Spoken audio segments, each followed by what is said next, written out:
हर हर महादेव। आज हम बात करेंगे 10 महाविद्याओं के बारे में। हमारे शास्त्रों में 10 महाविद्याओं का उल्लेख किया गया है। तंत्र क्रिया के विद्या में इन 10 महाविद्याओं का विशेष महत्व होता है।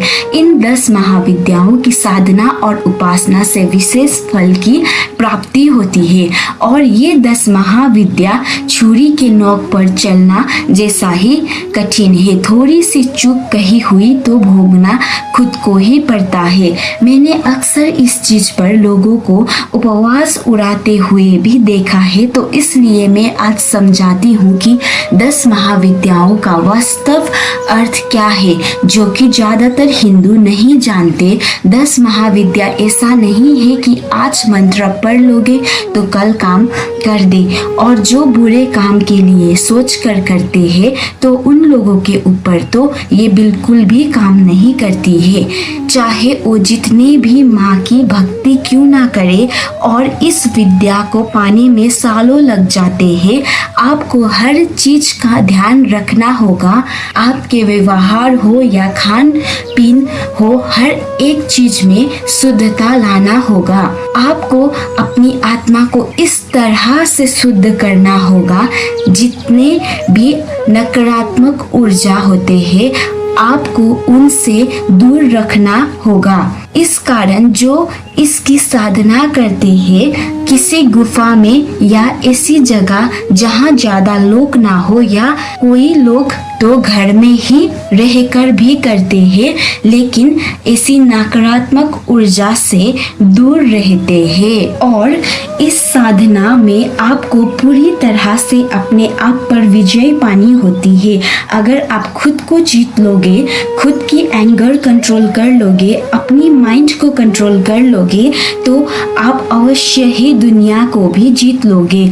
और यही चीज स्वामी विवेकानंद जी ने भी कहा है कि हमारी पूरी बॉडी में ही यूनिवर्स समाई है, हमारे भीतर ही सारे किताबों का भंडार है। और अगर आप अपने आप को पूरी तरह से कंट्रोल करना सीख जाओगे और अपना सब कुछ उस महामाई जो कि स्वयं प्रकृति है, 10 दिशाओं में रहती है, महादेवी को पूरी तरह से समर्पण कर लोगे, और ना आपको धन की इच्छा होगी, ना आपको मृत्यु की भय होगी, तब जाकर आपकी विद्या का अध्याय शुरू होता है। और अगर आप कोई साइकोलॉजिकल एक्सपर्ट या कोई मोटिवेशनल स्पीकर को सुनते हो तो वो भी यही कहते हैं, सबसे पहले अपने आप को कंट्रोल करो। तो ये बातें जो है हमारे हिंदू धर्म ग्रंथ में पहले से ही लिखा हुआ है।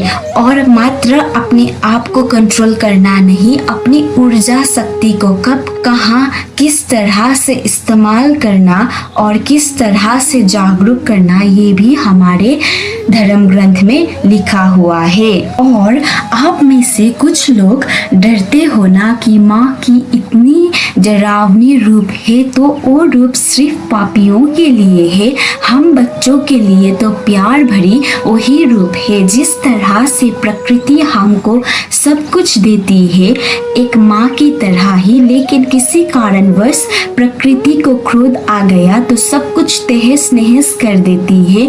तो माँ भी ऐसी ही है, इसलिए माँ स्वयं प्रकृति है, दोनों एक ही है। और ये जो तंत्र साधना जो तांत्रिक करते हैं प्रकृति के माध्यम से ही करते हैं, इसलिए मैंने कहा कि इस साधना को करना छुरी के नोक में चलना जैसा है।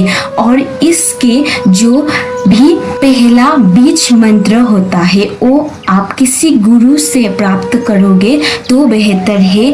और ये सब कुछ मंत्र की जाप द्वारा होती है, मेडिटेशन की द्वारा होती है। और आप जितना मेडिटेशन करोगे माँ के चरणों में, उतना ही आपको और चीज़ों का ज्ञान होता जाएगा। इसी कारण आपको बहुत कुछ सहना भी पड़ता है, क्योंकि आपके शरीर में बहुत सारी ऊर्जा शक्ति का मेल होने सकता है। ये तो थी कुछ वास्तव बातें जो हर हिंदू नहीं जानता था। अगले वीडियो में हम बात करेंगे माँ की रूपों के बारे में और भगवान श्री कृष्ण ने किस माँ की साधना की थी उस बारे में। बस आज के लिए इतना ही। जय माँ भवानी।